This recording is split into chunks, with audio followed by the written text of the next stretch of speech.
keluarga besar Gereja Bethel Indonesia ICC. Beri kemuliaan buat Allah kita. Haleluya, mari kita berdoa. Tuhan, kami bersyukur untuk kebaikan, kemurahan cinta dan kasih sayang yang luar biasa.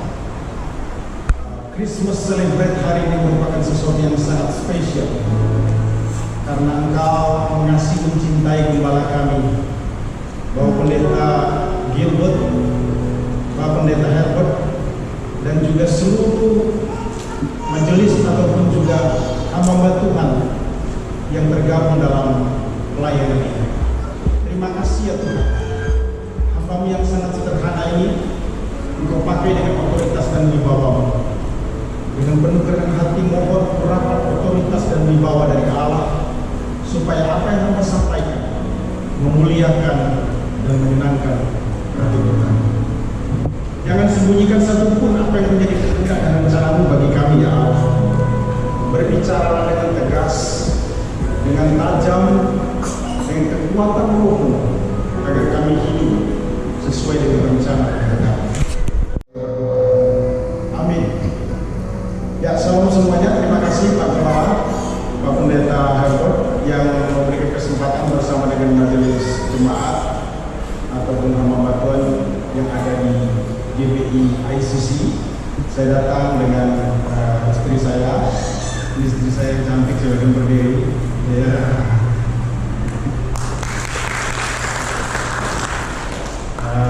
Beliau bekerja sebagai Vice President di Sekolah Tinggi Teologi Injil Indonesia Jakarta, dan putri saya Andi Jocelyn Kermo, anak saya yang pertama Andi Joseph Keriswong ada di Jogja, sedang kuliah di farmasi.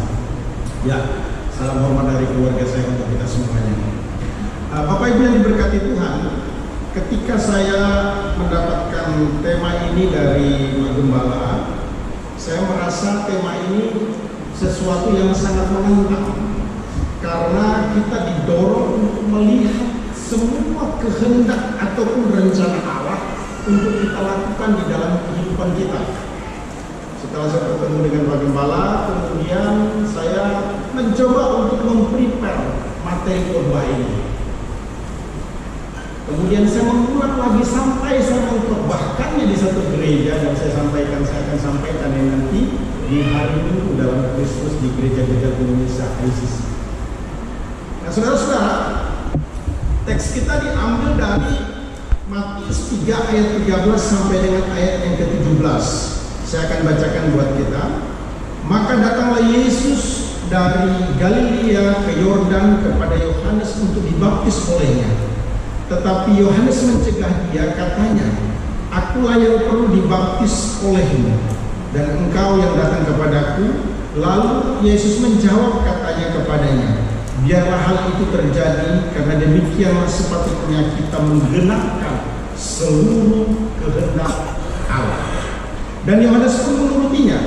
Sesudah dibaptis, Yesus segera keluar dari air, dan pada waktu itu juga langit terbuka dan ia melihat Roh Allah seperti burung merpati turun ke atasnya. Lalu terdengarlah suara dari surga yang mengatakan, "Inilah anakku yang kukasihi, kepadanya lah aku berkenan."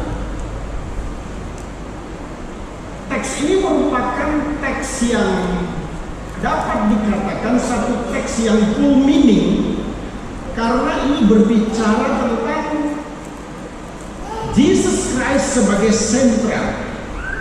Seluruh kehendak Allah yang dimaksudkan di sini adalah menyelesaikan pekerjaan Bapa, di mana Yesus diutus sebagai sang juru selamat berdasarkan data Yohanes 3 ayat 16 maupun pasal 4 ayat 34, yang dimulai atau ditandai secara formil. Pekerjaan sebagai Savior, juru selamat itu harus diawali dengan Yesus dibaptis sebagai persyaratan absolut yang memenuhi hukum perjanjian baru. Jadi kelahiran Yesus atau Christmas yang kita peringati saat ini memampukan kita untuk menggenapi atau mendukung atau menyelesaikan karya penebusan Kristus yang sudah terjadi di Golgota. It's not easy. Ini bukan sesuatu yang mudah. Dengan tema ini sebenarnya ingin berbicara kepada kita semua bahwa kita committed, kita ambil satu decision secara bulat bahwa kita support penyelesaian Great Commission ataupun amanat agung, yang bukan hanya bicara tentang preach, khotbah, bukan hanya berbicara tentang teach, mengajar, tetapi keseluruhan hidup yang digunakan untuk menyelesaikan Great Commission ataupun amanat agung yang dimulai oleh Yesus Kristus melalui kelahirannya. Bapak Ibu yang diberkati Tuhan, timbul pertanyaan, bagaimana saya bisa menggenapi seluruh kehendak Allah? Tentu automatically dimampukan oleh Tuhan. Bagaimana cara? Dalam perenungan saya, dalam doa saya, dalam permohonan saya kepada Tuhan, saya berharap bisa menyampaikan khotbah ini dengan simpel sekali. Maka yang pertama adalah menerima Yesus adalah Sang Mesias. Kalau kita perhatikan Matius pasal 3 ayat 13 sampai dengan ayat yang ke-15 bagian A berkata demikian. Maka datanglah Yesus dari Galilea ke Yordan kepada Yohanes untuk dibaptis olehnya. Tetapi Yohanes mencegah dia. Katanya, "Akulah yang perlu dibaptis olehmu, dan engkau yang datang kepada." Lalu Yesus menjawab katanya kepadanya, "Biarlah hal itu terjadi, karena demikianlah sepatutnya kita menggenapkan seluruh kehendak Allah." Yesus disebut Mesias ini sudah dimulai dari Matius pasal 2 ayat 4, begitu clear bahwa Yesus adalah Sang Mesias. Sang artinya hidup atau dimuliakan. Istilah sang ini juga dipahami sebagai kata kerja. Artinya something to do, melakukan sesuatu yang aktif, bukan yang pasif. Umat Allah yang diberkati, menerima itu bukan sepaham. Level tertinggi di bawah menerima adalah paham, tetapi paham tidak sama dengan menerima. John Baptist, Yohanes Pembaptis hanya memahami bahwa dirinya lah yang perlu dibaptis, karena dirinya adalah orang berdosa juga. Namun ketika Yesus meminta agar Yohanes membaptis Yesus, automatically Yohanes Pembaptis menolak. Nggak salah nih. Yang mesti dibaptis itu saya, bukan kamu, Yesus Kristus. Tetapi ada sesuatu yang menarik. Ada ergio, ada apologetika yang terlihat dari ayat 13 sampai dengan 15 bagian A ini, yang membuat Yohanes Pembaptis tidak hanya sampai pada level pemahaman yang benar, tetapi lebih tinggi dari itu, yaitu menerima kenyataan bahwa Yesus harus dibaptis.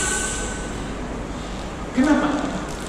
Pembaptisan terhadap Yesus yang merupakan permintaan Yesus sendiri adalah merupakan rangkaian yang memenuhi kualifikasi bahwa Yesus adalah pribadi yang gratis. Yesus tidak bisa memulai karya penyelamatannya sebagai Savior jika dia tidak dibaptis lebih dulu. Karena baptisan itu merupakan tanda rein siap yang similar, yang sama nilainya dengan pengurapan. Bapak Ibu yang diberkati Tuhan Yesus Kristus, tindakan Yohanes membaptis Yesus adalah bukti bahwa Yohanes menerima Yesus Kristus adalah Sang Mesias. Konsep tentang Mesias ini menarik sekali. Suatu ketika ceritanya murid-murid pada kumpul semua. The top leadernya adalah Peter. Dan Petrus ditanya, Peter, who am I? Siapa saya? Siapa aku? Menurut lu siapa? Maka dalam Matius 16 ayat 16 jawab Simon Petrus, engkau adalah Mesias, Anak Allah yang hidup. Saudara yang diberkati Tuhan, Yesus itu tidak boleh hanya dipahami sebagai juru selamat yang durhaka. Itu baik,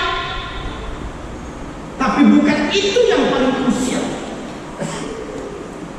Seluruh dunia melakukan Christmas. Indonesia mulai terlihat begitu toleransi. Kalau tidak salah ada kabar baik di Solo dilakukan Christmas di satu tempat yang terbuka. Amazing, luar biasa, spektakuler. Saya dari kecil juga, walaupun bukan sebagai orang Kristen, ikut-ikutan Christmas, dan saya sangat tahu ketika Christmas dilakukan, maka artinya adalah Yesus lahir sebagai juru selamat. Ketika saya menempuh perkuliahan untuk program doktor pengkajian Islam di Universitas Islam Negeri Sari Hidayatullah, setidaknya ada 3-5 rak Alkitab ada di perpustakaan pasca sarjana. Begitu kita masuk di kampus, ada Alkitab yang bisa kita lihat. Jadi bicara tentang Yesus sebagai juru selamat ini sudah menjadi konsumsi dunia. Bukan lagi orang Kristen yang berbicara tentang Yesus. Orang yang di luar Kristen juga berbicara tentang Yesus. Tapi perhatikan baik-baik bahwa kita tidak lagi hanya paham bahwa Yesus adalah juru selamat. Itu level terendah. Tetapi kita lebih tinggi daripada itu, yaitu menerima Yesus sebagai Tuhan dan Juru Selamat. Saya senang malam ini Pak Gembala membuktikan kemasteran kepemimpinan Kristennya. Ibadah di-arrange dengan baik secara luar biasa. Pertanyaannya gini, sorry ya, I think this is my favorite, okay? Jadi saya kalau bicara harap diterima dengan baik. Kalau Christmas itu yang Natal kita atau Yesus? Halo? Yang Natal itu Yesus atau kita? Yesus ya. Kita yang rayain. Tapi kadang-kadang kita tidak sampai pada tujuan yang utama. Kita sibuk dengan worshipnya, kita sibuk dengan preparing tempatnya, kita sibuk dengan kegiatan. Oke, nggak ada yang salah dengan semua ini. Tetapi satu hal yang kita lupa bahwa yang Christmas, yang Natal yang dirayakan itu Yesus. Maka yang patut menerima hadiah itu siapa? Halo, Yesus. Timbul pertanyaan. Christmas itu harvest, oke? Tuayan. Dan dengan demikian mestinya gift-nya, hadiah yang diberikan untuk Yesus waktu Christmas adalah jiwa baru bagi Tuhan Yesus Kristus.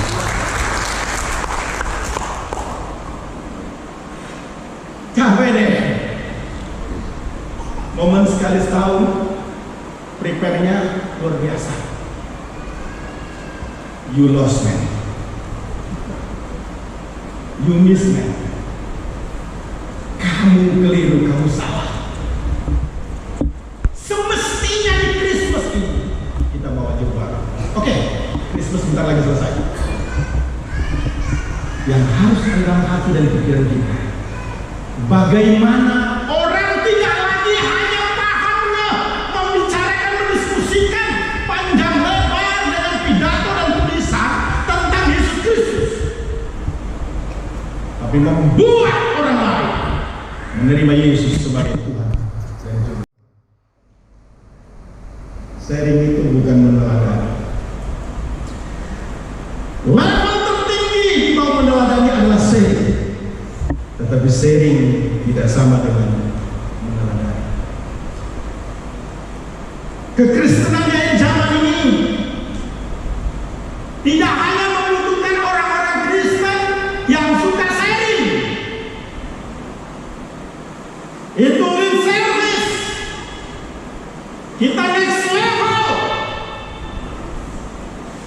Meneladani Kristus sang kenosis. Apa sih kenosis itu? Tindakan Allah mengkomunikasikan karya penyelamatan kepada manusia berdosa. Allah yang superior di tempat yang maha tinggi menjadi manusia. Dia tidak menjadi tumbuhan, dia tidak menjadi hewan, dia tidak menjadi hantu, dia tidak menjadi malaikat, dia tidak menjadi apapun kecuali menjadi manusia. Karena yang mau diselamatkan itu adalah manusia. Sekitar 30 tahun di bangku kuliah, saya semakin yakin, sekalipun orang Kristen mungkin dianggap bodoh, very stupid, Tuhan mau jadi manusia, maka hari ini saya mau memperkuat di tengah-tengah kita bahwa Tuhan tidak bisa tidak jadi manusia, karena Dia menciptakan manusia segambar dan serupa dengan dirinya.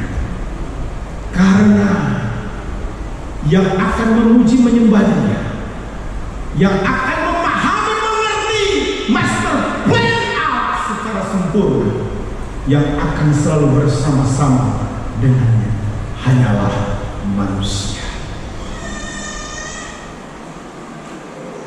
Manusia sebagai ciptaan terbaik, walaupun bukan yang pertama. Itulah sebabnya Allah menjadi manusia, dan tidak ada cara lain untuk melepaskan manusia dari hukuman kekal yaitu maut kecuali Allah menjadi manusia. Karena tidak ada manusia yang bisa menyelamatkan sesamanya kecuali Allah yang menjadi manusia. Tuhan yang tidak berdosa lahir bukan dari benih laki-laki, tapi dari benih perempuan. Di mana Maria kita pahami bersama-sama sebagai virgin, bukan wanita muda saja. Istilah Yunani Parthenos, Ibrani Alama, memberikan reason yang paling kuat bahwa Maria adalah perawan. Umat Allah yang diberkati Tuhan, saya bangga dan senang, dan saya berharap kita semua sama. Tuhan pun pernah menjadi manusia. Itulah yang membuat saya yakin banget setelah menerima Yesus sebagai Tuhan dan Juru Selamat pribadi di Desember kelas 1. Maka saya tidak pernah ragu lagi tentang Tuhanku yang menjadi manusia.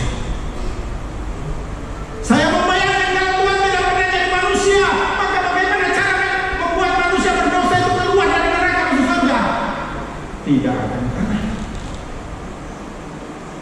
Saya membayangkan kalau Tuhan itu tidak pernah menjadi manusia, maka bagaimana dia pernah, bagaimana dia bisa mengalami, bagaimana dia bisa merasakan, bagaimana dia bisa tahu bahwa hidup itu berat, bahwa hidup itu susah.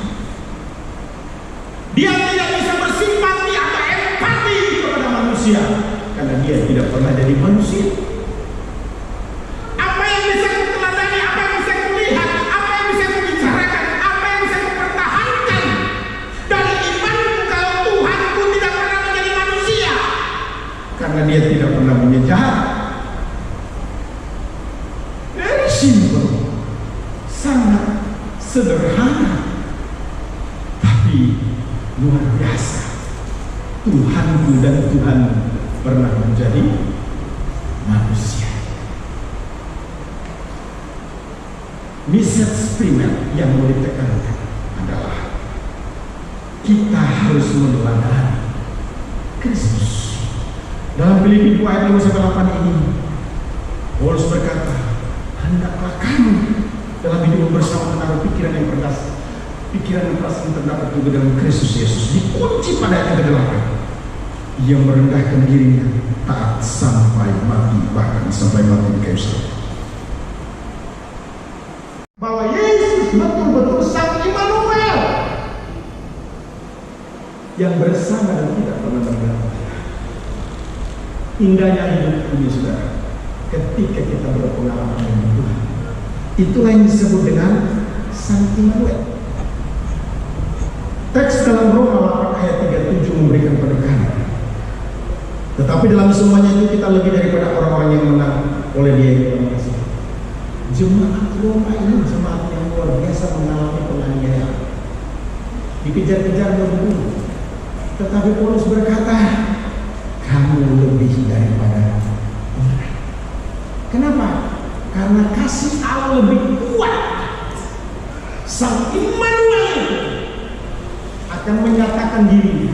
Kamu akan semakin paham dan semakin mengerti ketika kamu semakin bergantung dan berharap, menyadari bahwa Tuhan bersama denganmu, maka mujizat itu akan berlaku atas. Teks terakhir dalam Yeremia 17 ayat 7-8 berkata, diberkatilah orang yang mengandalkan Tuhan dan yang menaruh harapan. Ia akan seperti pohon yang ditanam di tepi air, bla bla bla. Diakhiri dengan yang tidak akan berhenti menghasilkan buah. Mazmur berkata, hidupnya selalu berhasil. Gambaran dan prediksi seperti apapun untuk masuk di tahun 2023, kita tidak jadi orang Kristen yang arogan, tapi kita juga menerima Yesus Kristus adalah Sang Mesias. Meneladani Yesus Kristus adalah Sang Kenosis. Menjadikan Yesus Kristus adalah Sang Immanuel. Mari kita bangkit berdiri sehingga worship menjadi.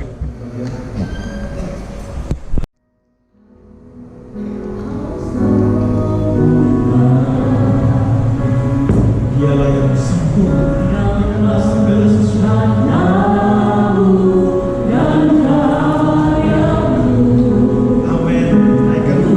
Sebagai doa dan penyerahan kita kepada Allah.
Anugerah membuat kami bisa ada di ruangan ini untuk celebrate Christmas bersama-sama.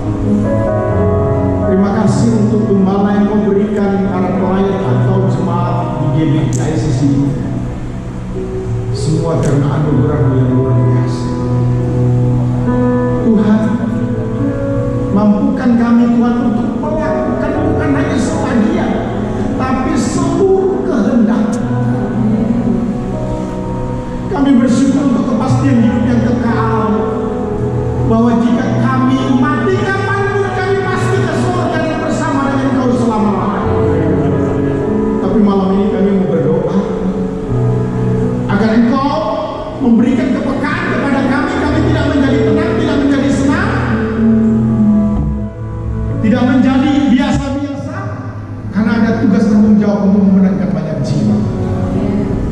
Kami tidak kebetulan ada bersama-sama dengan gembala di tempat ini. Kami tidak kebetulan ada di organisasi atau gereja ini.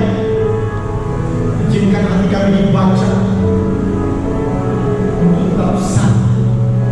Melihat ada perubahan, kami mulai bergerak secara agresif dengan penuh kecerdasan untuk membawa jiwa kepada Kristus.